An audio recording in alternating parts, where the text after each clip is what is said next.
ఉంటే ఏదైనా సాధించగలమని అడవి బిడ్డలు నిరూపించారు. తమ బాధలను ప్రభుత్వాలు పట్టించుకోకపోవడంతో వారే తమ సమస్యకు పరిష్కారం చూసుకున్నారు.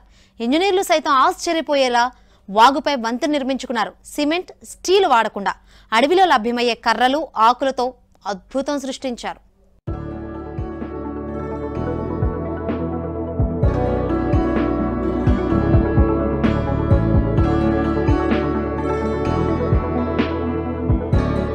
మనం చూస్తున్న ఈ వంతెన ఛత్తీస్గఢ్ రాష్ట్రం కాంకేర్ జిల్లాలో ఉంది. వాగుపై ఆ వంతెనను నిర్మించింది ఇంజనీర్లు కాదు, అక్కడి గ్రామస్తులు. దశాబ్దాలుగా వాగుపై వంతెన లేక వారంతా ఎన్నో అవస్థలు పడ్డారు. వంతెన నిర్మాణం చేయాలని పాలకులకు మొరపెట్టుకున్నారు.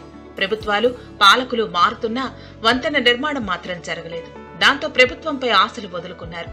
2 గ్రామస్తుల ఆదివాసీలు ఐక్యంగా ఇంజనీర్లు సైతం ఆశ్చర్యపోయేలా వాగుపై వంతెన నిర్మాణం చేశారు.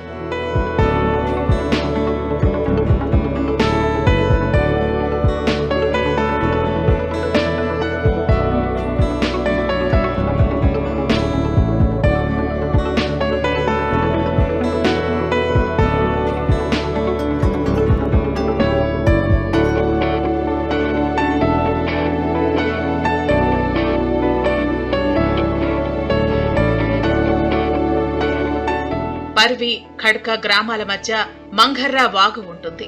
వర్షాకాలంలో ఉధృతంగా ప్రవహించే వాగు దాటాలంటే ప్రాణాలకు తెగించాల్సిందే. వాగుపై నుంచి కాకుండా మరో మార్గంలో వెళ్లాలంటే 40 కిలోమీటర్లు చుట్టూ తిరిగి రావాలి. వాగుపై వంతెన లేకపోవడంతో నిత్యావసర సరుకులు, వైద్యం కోసం ఎన్నో ఇబ్బందులు ఎదుర్కొన్నారు. తమ బాధల్లో ప్రభుత్వం పట్టించుకోకపోవడంతో తామే వంతెనను నిర్మించుకోవాలనుకున్నారు. ఎలాంటి సిమెంట్, స్టీల్ వాడకుండా అడవిలో లభ్యమయ్యే వెదురు కర్రలు, చెట్ల ఆకులు, తీగలతో 2 రోజుల్లో వంతెనను నిర్మించారు. మొదట పిల్లర్ల కోసం గుండ్రంగా చెక్కలు పెట్టి వెదురు కర్రలతో నిర్మాణం చేశారు. వెదురు కర్రల మధ్య రాళ్లను వేసి చెదిరిపోకుండా చేశారు. 4 పిల్లర్లు ఏర్పాటు చేసి వాటిపై కర్రలు పరిచి చెట్ల ఆకులు, తీగలతో వంతెనలాగా ఏర్పాటు చేశారు.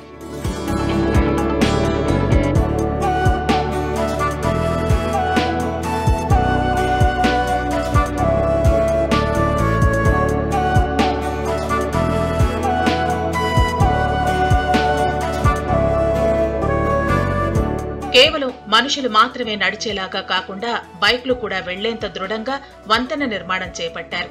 అడవి బిడ్డల ఇంజనీరింగ్ అద్భుతమంటూ ఈ వంతెన గురించి తెలుసుకున్న వారంతా అభినందిస్తున్నారు.